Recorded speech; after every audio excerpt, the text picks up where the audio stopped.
Today's discussion is on construct. Constructs, also called hypothetical construct or psychological construct in psychology, is a tool used to facilitate understanding of human behavior. Psychological construct is a label for a cluster or domain of co-varying behaviors. All sciences use various constructs like gravity, temperature, global warming, etc. etc. In psychology, the constructs that are used are conscientiousness, intelligence, self-esteem, like this. In a sense, a psychological construct is a label for a cluster or domain of co-varying behaviors.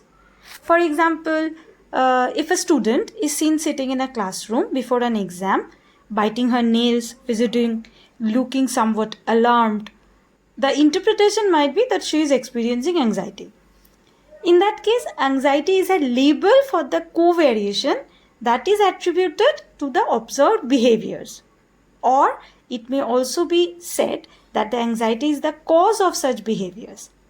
Then the construct anxiety is the hypothesized cause for the observed behavioral covariations.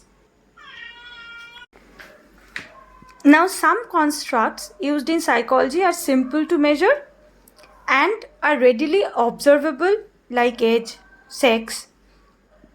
But some constructs like self-esteem or conscientiousness cannot be observed readily because many a times they represent tendencies to feel, think or act in certain way. Psychological constructs often involve internal processes. For example, anxiety involves the activation of certain centers of nervous system along with certain kinds of thoughts and behavior patterns. The conceptual definition of a psychological construct thus describes the behaviors and internal processes that make up the construct along with how it relates to other variables.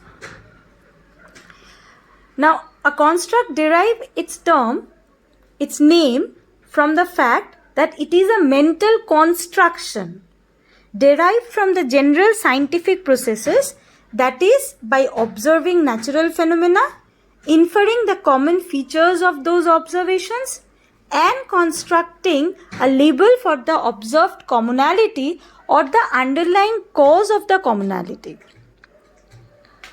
When a construct is clearly articulated and the phenomena it encompasses are clearly defined so that different people think of it similarly, it becomes a useful conceptual tool that facilitates understanding and communication of the facts. Constructs are hypothetical. They exist as concept but not as tangible entities. We cannot see or touch constructs.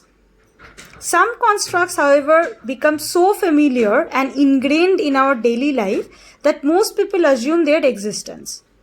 For example, the construct extroversion is not observable, but its manifested behaviors are, and anybody sporting such behaviors are labeled as extroverts. Thus, constructs can be viewed as building blocks of scientific theories. It helps research and applied psychologists to summarize the complex array of observed behaviors, emotions, and thoughts that people produce in their daily activities. Research may focus on identifying and clarifying construct boundaries or determining relation between different constructs as a basis for theorizing functional relationship between systems of constructs. Okay, so constructs are the concepts that we have regarding the term. The mental concepts, the images, those are not tangibles, they are constructions in our mind.